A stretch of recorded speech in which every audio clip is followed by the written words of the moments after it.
Osiris. I thought it was really cool how we got together at rehearsal. We stayed in Las Colinas, which is like a suburb of Dallas. And there's not much to do there except to be there. And we were all there in the same hotel. It was a little bit like band camp. I'm not gonna lie, it was a little band campy. Because all we did was go to rehearsal and come back to the hotel and practice, which, you know, for me personally, I haven't done since I was about the age you go to band camp. Yeah, first time it resolved to C, the second time it resolved to C sharp. Trumpet player Jay Jennings has been a member of Snarky Puppy dating back to the ensemble's days at University of North Texas. Like many in the band, he describes the writing and rehearsing process behind their new album, Empire Central, as unlike anything in Snarky Puppy's history. With the 2-year break of COVID and getting back into the swing of things, it was like very intense for me. Once we started rehearsals, I hadn't felt that way since college, I think. And we've recorded records since then, but I haven't felt this intensity of, I think the songs are harder. I think the songs are, well, not harder, but just more developed, more intense, harder to learn and harder to memorize. In this installment of Osiris Media and Ground Up Music's Snarky Puppy, Transmissions from Deep Ellum, the band members give us an unprecedented look inside the creation and refinement of the songs that came to make up Empire Central. Stick around.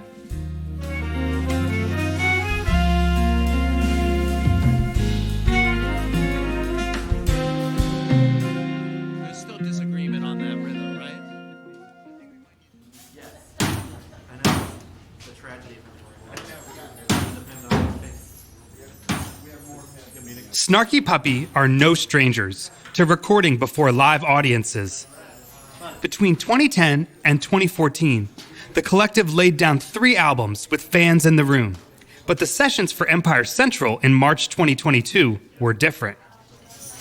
For one, like musicians around the world, Snarky Puppy's members were shaking off the rust after COVID sidelined them from stages where they make the magic happen. With the 2021 Grammy for Best Contemporary Instrumental Album, expectations for the group had never been higher. Moreover, band leader Michael League had ushered Snarky Puppy's other members into the writing process like never before, encouraging them to pen tunes paying tribute to Dallas, the Texan metropolis where the group got its start and where it would ultimately lay down Empire Central, a Deep Ellum art company. And above all, emotions were strong as Snarky Puppy reunited for the first time in person since the pandemic. Percussionist Nate Worth. Getting in that room, in the rehearsal room, and seeing everyone come in one by one that I hadn't seen, some of these guys I haven't seen in 2.5 years. And so it's just, you know, we're family and we're brothers. Trumpet player Jay Jennings. A lot has happened since any of us have been really together in the world. It's, you know, everybody I think is a different human than they were 2 years ago or so, however long that happened. Everybody has changed in the past couple years and in drastic ways. So us being all together again was just kind of a feeling of unity in itself. Jennings, like several of his bandmates, stayed at a hotel in Dallas suburb Las Colinas as the group convened to discuss and rehearse the new material ahead of the Deep Ellum recording sessions. But while many of Snarky Puppy's members have established residence elsewhere in the world, some, like guitarist Mark Lettieri, remain local in the area. Well, it's close enough to where I can go home every night after the sessions, but it's far enough away to where I think maybe I should have just stayed in a hotel, because sometimes that drive can be a bit of a drag every day. But, you know, I'm like commuting. I'm a commuter. I'm a commuting musician. Regardless of where they made their coffee before leaving for the day, once Snarky Puppy entered the rehearsal space, they had the same mission: to execute Michael League's ambitious vision for the group's new record, Michael League. Normally the way that a record like this works is, you know, I ask people to send in songs if they have them. I normally write about half of the songs on the record, and then the other half consists of songs from other people in the band. And normally we choose 10 out of 20 options and work those options hard and leave the other 10 kind of on the cutting room floor and commit to 10 and do it. In this case, I gave a kind of slightly clearer direction to the band about what I was wanting for the album in terms of like kind of style and feeling. You know, I asked everybody to really be thinking about Texas and Dallas and what it means to them and kind of drawing upon that as their inspiration for their compositions. And as a result, pretty much every single thing that came in seemed like a great candidate. So rather than cutting half of the material and just focusing on the other half, we just embraced all of it and rehearsed everything and recorded everything, which was definitely demanding for the band, but you know, everybody was into it.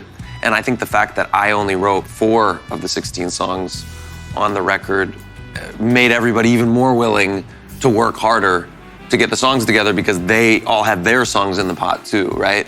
So, and that kind of all goes into like a general growing theme of collectivization that we're going for in the band right now on every level, and that we're working towards.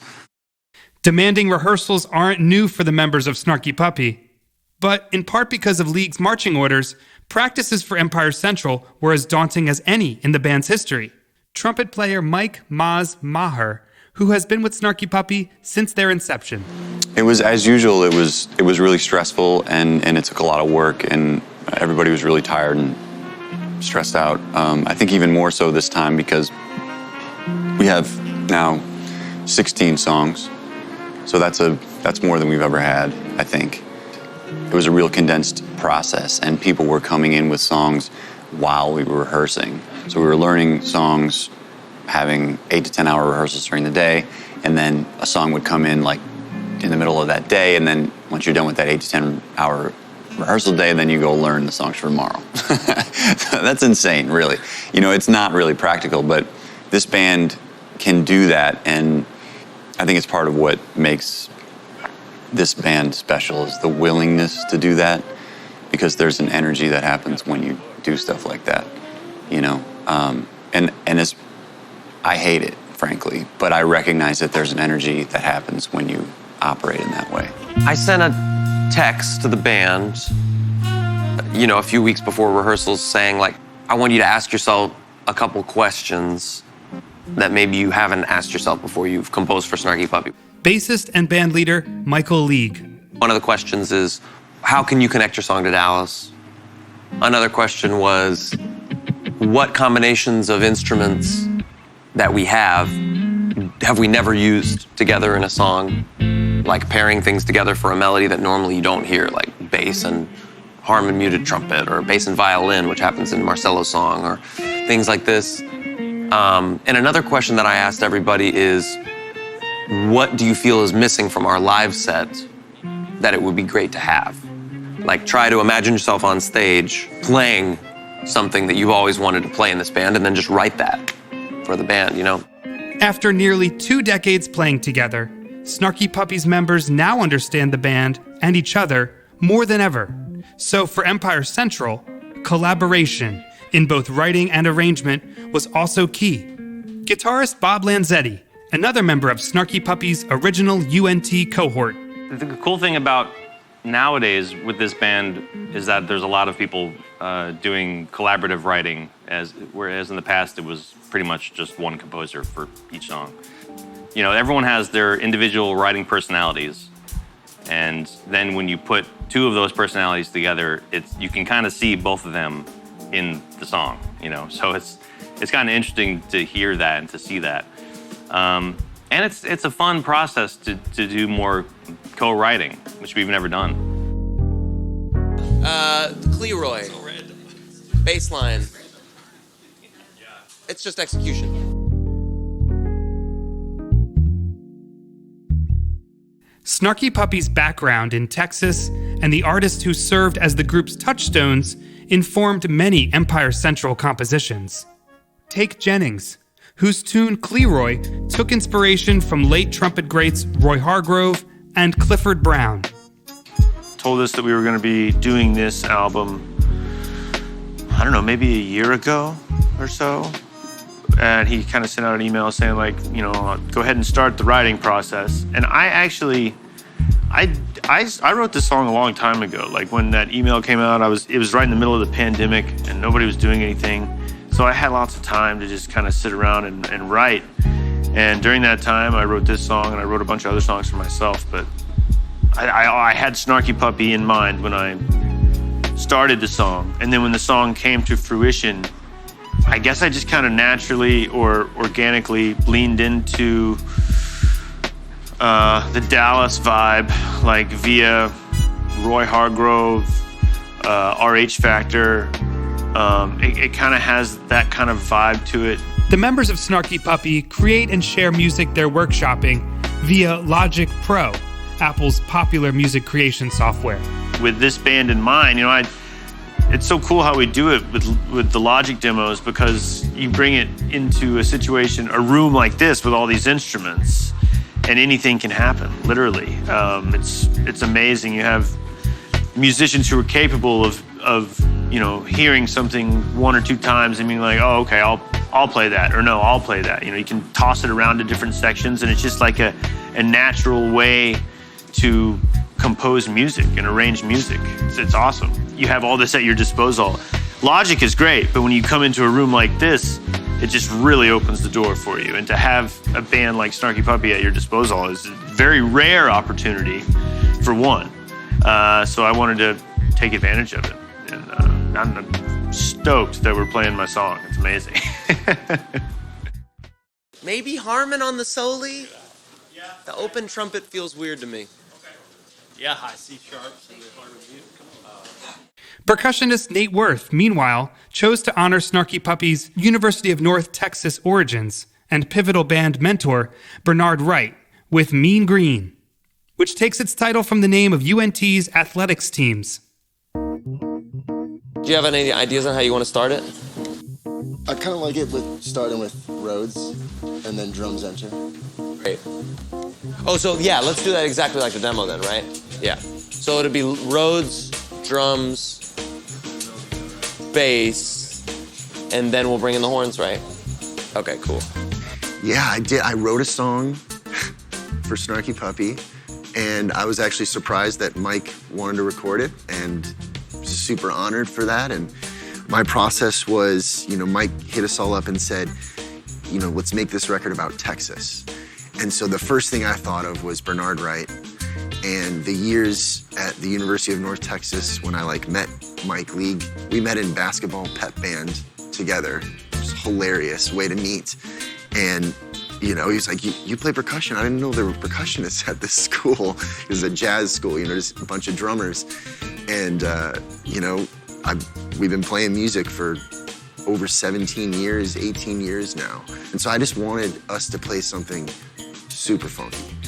And so there you have it. You know, I sat in the wee hours of the night, is when I like to write, and came up with it. And when I heard the band playing, you know, my melodies and the rhythms and stuff, it's just so wild to hear this group of musicians, you know, interpret your music, because there's such care and importance in the approach and like the determination to just get it right. But, you know, my tune went from funky to stanky to moldy, rotten, the funkiest smell ever, for real. So I'm excited for y'all to hear it.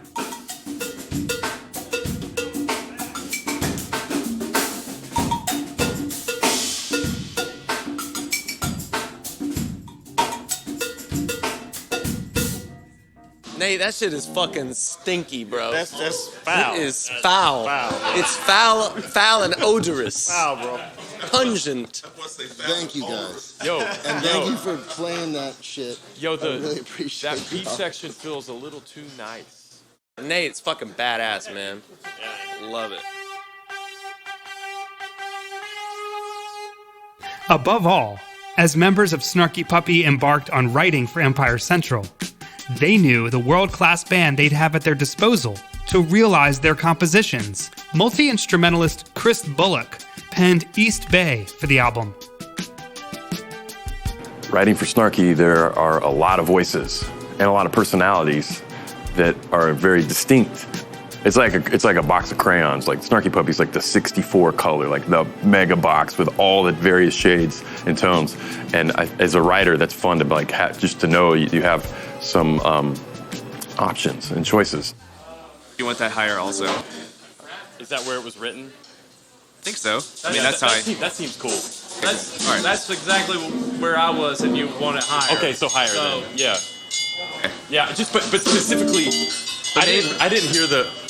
Well, the last rehearsal I probably wasn't at, so maybe it wasn't on there. Justin, it wasn't necessarily. I didn't hear guitar tone on that, so that's why. So yeah, maybe go up with Justin. Okay. Cool. Last thing, there's a couple horn things that I can talk to just the horns over here. This is for everybody. Don't slow down at the end. All the way. Be-da-da, ooh-da. No slow down. Gotcha. Because I feel like every song on this record might be slowed down if we can make this one different and just keep that. It'll help us get that accurately. Yeah, so it's 3, 4. Yeah. Got you. Yeah. So my tune kind of started as like a nugget of I heard a groove, and then I took a drum sample that I had and chopped it up and rearranged it to build like this like mean sounding groove that I know that this band would play really well. And then from that groove, I kind of built things up. The way I like to write, I kind of create these like little musical machines that have a lot of interlocking parts. And this tune is like very like, it's a good example of like a musical machine because there's like a thing I call the call that you'll hear in the saxophone and the guitars. And then the way that locks in with this line that's in the Fender Rhodes. And then the way it lines up with the groove pattern and the kick drum and things like that. So I kind of like built this organic environment that feels like a machine that has to all parts have to be working for it to function properly. And it took us a couple days to figure out that machine. Hey, we're doing, speaking of church, Trinity next. Empire Central's epic gospel-tinged closer, Trinity, is also its sonic and thematic centerpiece and comes courtesy of guitarist Mark Lettieri. I put it all together, and to me, it really kind of sums up all of the cool musical experiences I've had in Texas, playing like Texas rock and Texas country and Texas blues and gospel music, right? There's a short arm. So I put them all together into one song, and I titled it after a river that runs through the whole Metroplex area. It's called the Trinity River, and it connects Fort Worth, where I live, connects Dallas, where a lot of these other cats live, it connects Denton, where a lot of the guys went to college. So I thought Trinity was a suitable name for it. Well, the process of writing the song, I was actually just thinking about that the other day. It started with some of the guitar parts that I think were just cataloged in voice memos on my iPhone. I think a lot of it came from sitting on the couch at one point over the last year or two or something. And I always was like, I gotta do something with that, And then finally started to do something with it. And the song kind of wrote itself fairly quickly. I mean, I think I kind of went back and forth with some different melody ideas, but once I sort of was able to focus on like a thread of like this kind of dark but cool blues rock thing, it sort of started to write itself, you know. And then the end, it just needed a lift. I mean, because you can't just be tough all the time, you know? Maybe you can't, but it needed a little element of kind of like a release or something, and I just started playing a chord melody on the guitar, and then just transferred it to keyboards, wrote some little melody over it. Feels pretty seamless. Trinity immediately won over Lettieri's bandmates, including Maz. I think for me, and maybe for the rest of the band, that first time we played it, it was like the release for us. It like gave us what it was supposed to do to us, you know. And then maybe every other time since then, it's kind of giving it to. I mean, that's the crazy thing about that gospel music is that it does that without fail. It's like it has like a 100% hit rate at like releasing, about getting that like release of energy that you need on a Sunday. You know what I mean?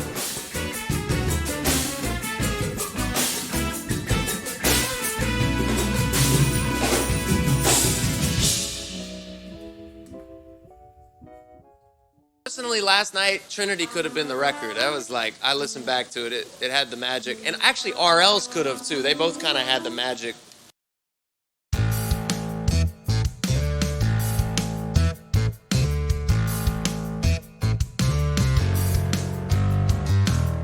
You know, in general, this band, when we play songs, we try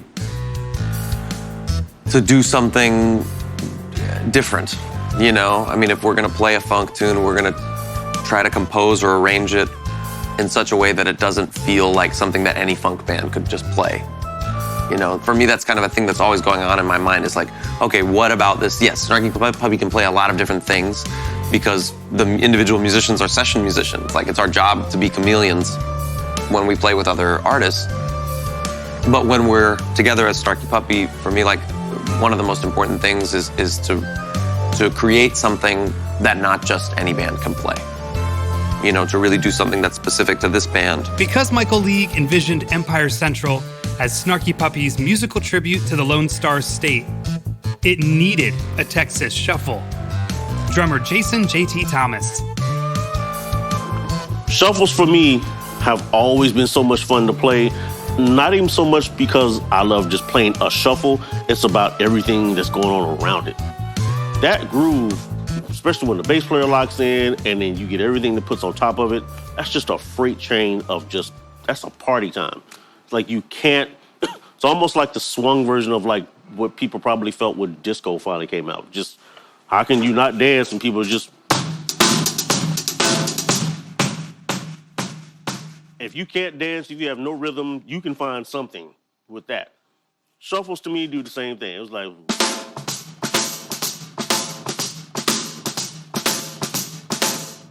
just does something to you. Instinctively, it makes you feel a certain kind of way. You could never offend me by saying you want to play a shuffle. We can do that all night, and I'm totally comfortable with that. It's like the whole, you know, it's just the blues. I'm like, yeah, but it's the blues. And coming from Texas and the blues, even not just from Texas, blues, period. That's, you kick a shuffle in any part of the world, that just does something to people. I don't know what it is about that beat. It's such a simple thing. Here's League, who penned the shuffle RLs for Empire Central. Playing a Texas shuffle like RLs, for me, is like not so different from playing a candombe or a chabi or something that comes from another country. It's like, it's a very specific traditional style of music that many people in the band don't have as their native language. JT definitely does. Bobby Sparks definitely does. You know, Sean Martin definitely does. But you know, Maz or me, you know, I mean, that's not our native tongue. So, you know, the difference is that because we've spent so much time in Texas and I've played so many Texas shuffles, I know when it's sad. You know what I mean? I know when it's not working, when it doesn't feel good, when it feels cheesy or corny or faked. And so I was, you know, worried that would happen. And to be honest with you, the first day we rehearsed it, it was the first song on the chopping block for me. The first song that I was like, no, this one's going into the trash can. But League's bandmates kept the faith. Mark Lettieri. Oh man, RLS is a jam. I mean, it's great because it's a blues, and I'll use the sort of like the Steely Dan reference. They have referred to their music as blues with frills, right? If you think about it, like that makes sense. You know, RLs is a blues, is a shuffle, but the changes are pretty advanced for certain sections of the song. Yeah, so the solo section that I'm playing over, well, soloing over, the changes aren't blues, and it's still a shuffle, but it's sort of a broken up kind of angular kind of thing that Larnell's playing, and which is really cool because I can kind of base some of my phrasing off of that. But then the rest of the tune, I'm just playing Texas rhythm guitar with JT, and it's so fun to just play that, you know.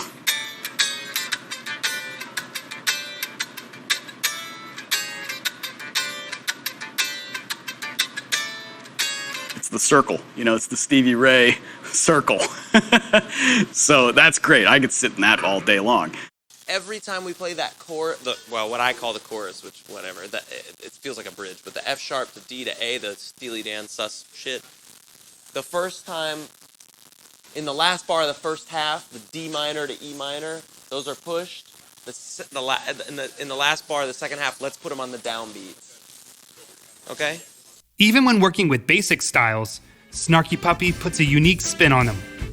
It's the band's way. Here's JT. You know, with Mike, especially with songs he writes, man, it can go extreme. Like RL's.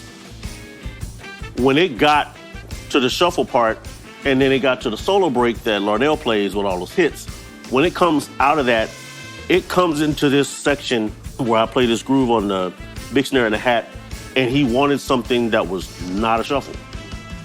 I still have no idea why I played what I played, because it happened in rehearsal.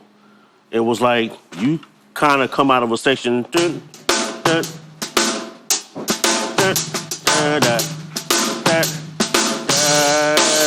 it's me.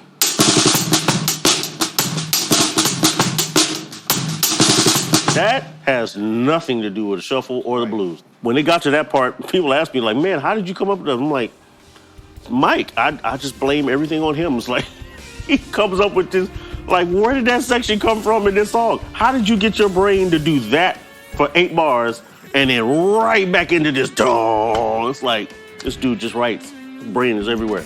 The percussion section also wanted in on the action. Nate Worth. Marcel has a low drum, and so, you know, we're playing and we're just doing the shuffle thing. And so, of course, after, you know, day 5 of rehearsal, we start taking liberties, you know, like just mainly having fun. And so me and Keita were just doing these crazy sort of like 30-second note little fills on top of this one section. And then when we listened to the rehearsal tapes back, it was like, okay, we just sound like a thunder, like a rumble underneath. And so it may be dirtying it up a little bit.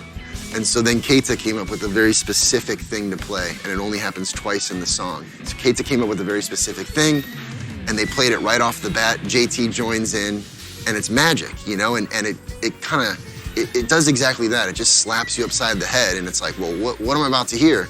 And then a powerful, powerful shuffle. But that's what we do. We fuse different styles that are nowhere near each other.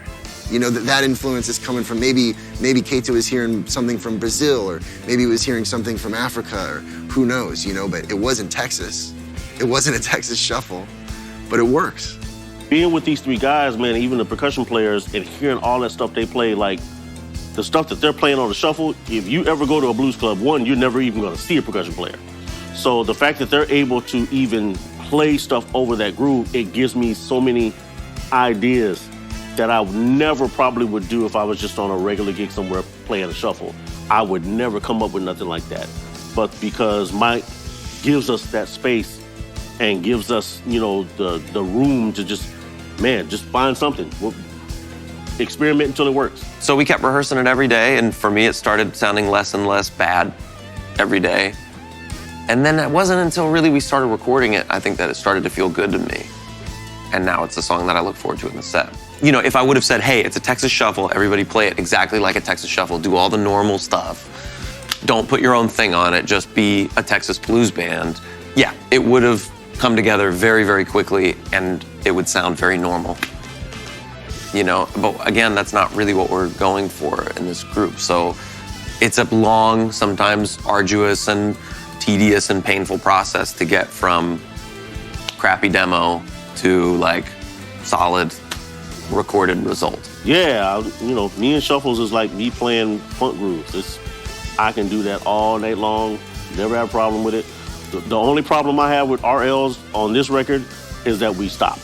That's a freight train. Once that gets rolling, you don't try to stop that. You just get out of the way. Just let it go. So, yeah, it's so much fun. I'm so glad we got to do a shuffle on a Snarky Puppy record. So awesome.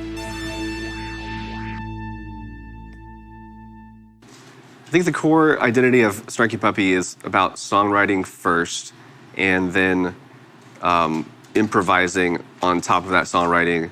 We've always made playing the song the way it was intended to be a really important part of the band. 1, 2, 1, 2, 3, 4.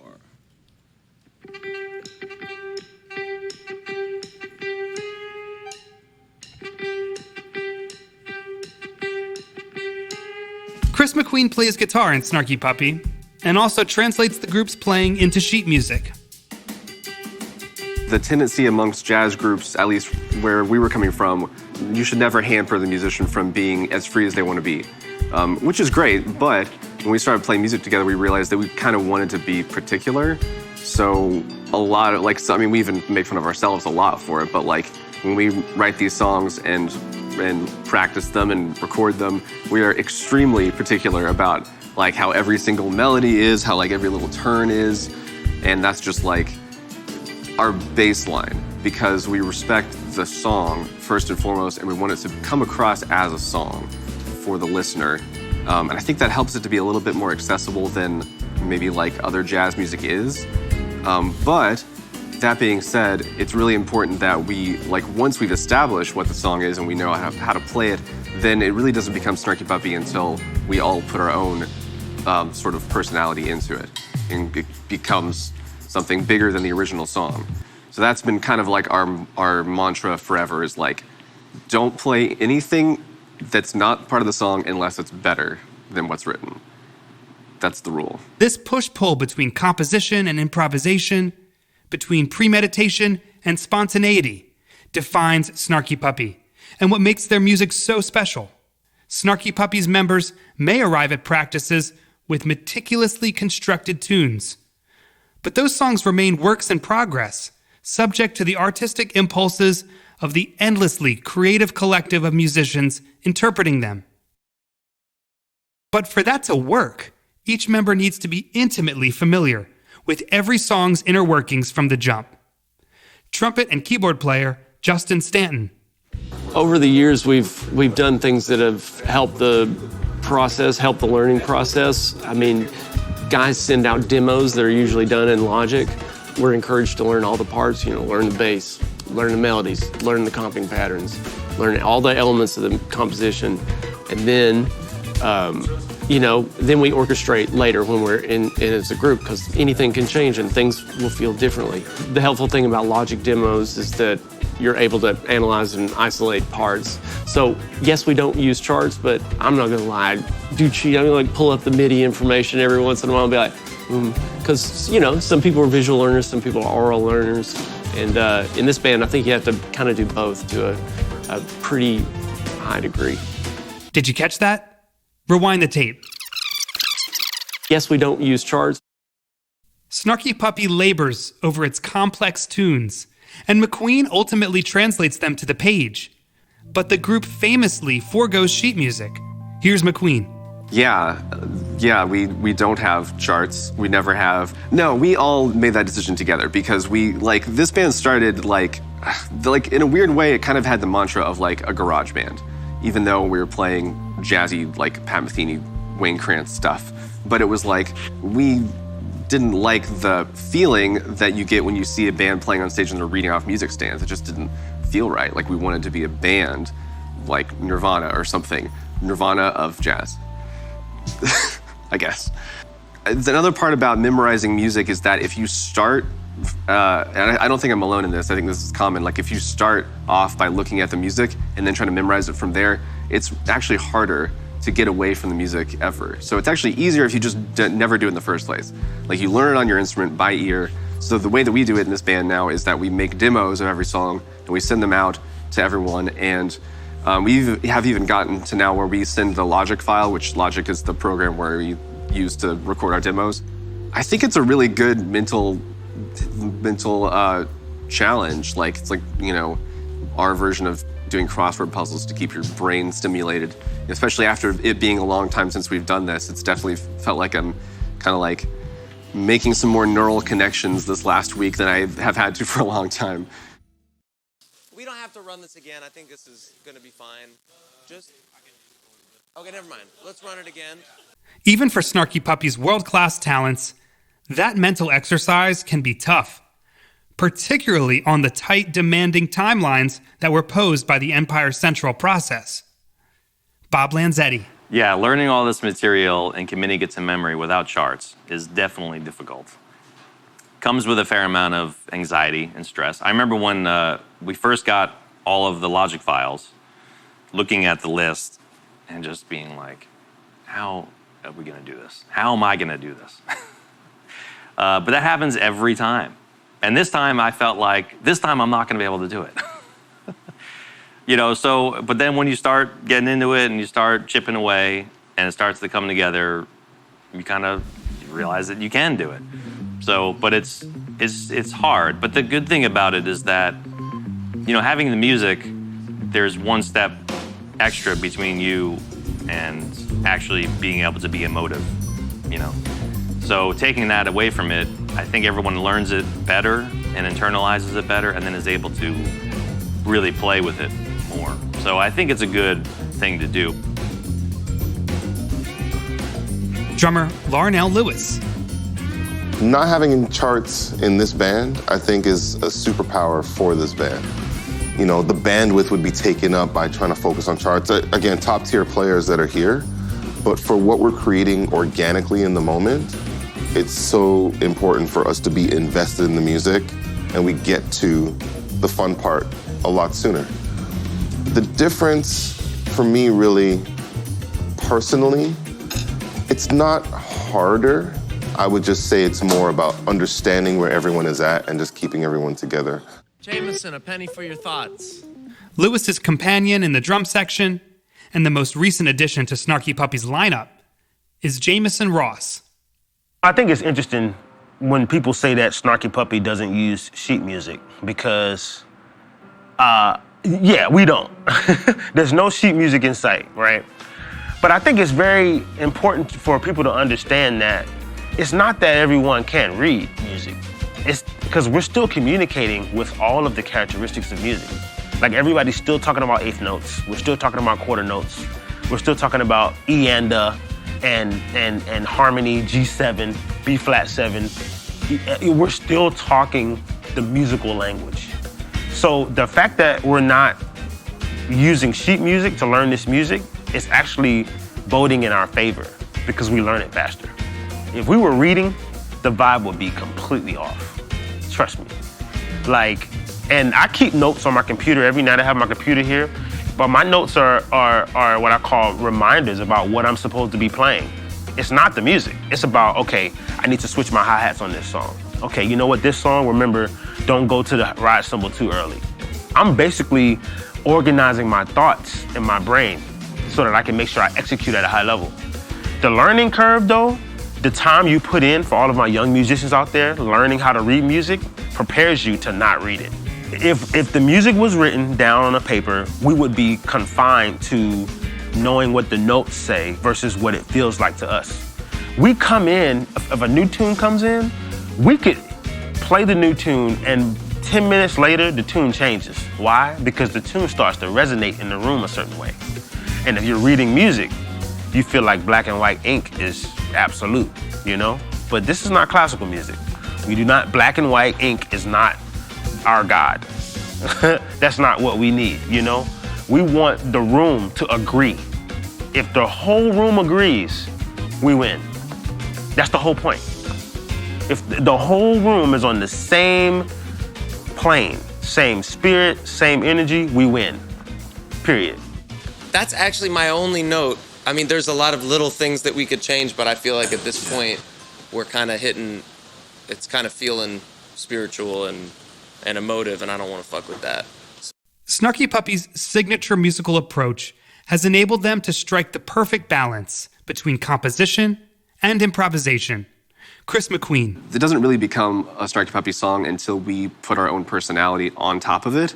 And I think we all have that feeling when we finish a take and it was like, yeah, that was good. Like we all played the song and it went well. But it didn't really have any like sparkle or magic or whatever. And then there's some takes that we finished where like, yeah, there was something there, like that time that guy did that thing or whatever, and then that guy did that thing because he did it, and then like we have that interaction. That's when it really becomes a good take for us. And like many aspects of Snarky Puppy's craft, the group's philosophy about charts was shared by its longtime mentor, Bernard Wright.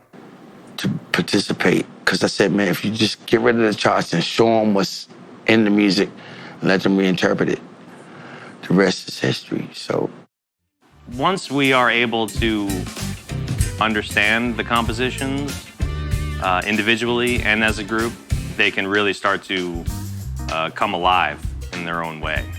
Bob Lanzetti. I think we all can kind of feel when that switch happens. It's kind of like, it's hard to explain beforehand, but when we feel it, we kind of know. And then it becomes like, then the song becomes alive, and we can really play with it through improvising.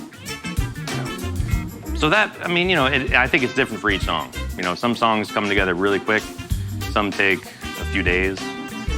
I would say like halfway through rehearsals, some of the things really started to come together in a way that felt special. And then at a certain point, it starts to really feel like Snarky Puppy. Mark Lettieri. Tunes are very diverse, and you can hear all the composer's individual influences, which come from many different directions. But it all feels like Snarky Puppy, and it's a really fun sounding record. I think that's what I'm most excited about, is that there's just an element of joy and cool energy amongst the whole thing. All that's left is for Snarky Puppy to take the stage at Deep Ellum Art Company to bring Empire Central to life over a series of intimate performances. We'll discuss that on the final episode of Snarky Puppy Transmissions from Deep Ellum.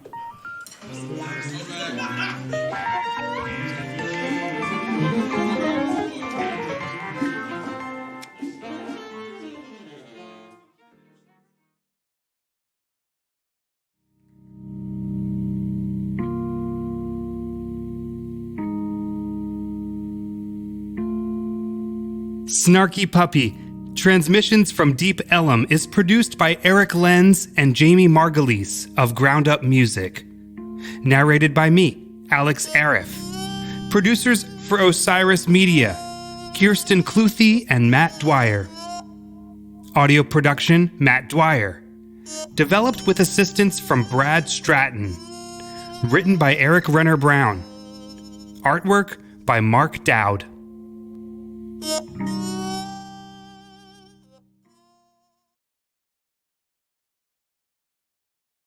Osiris.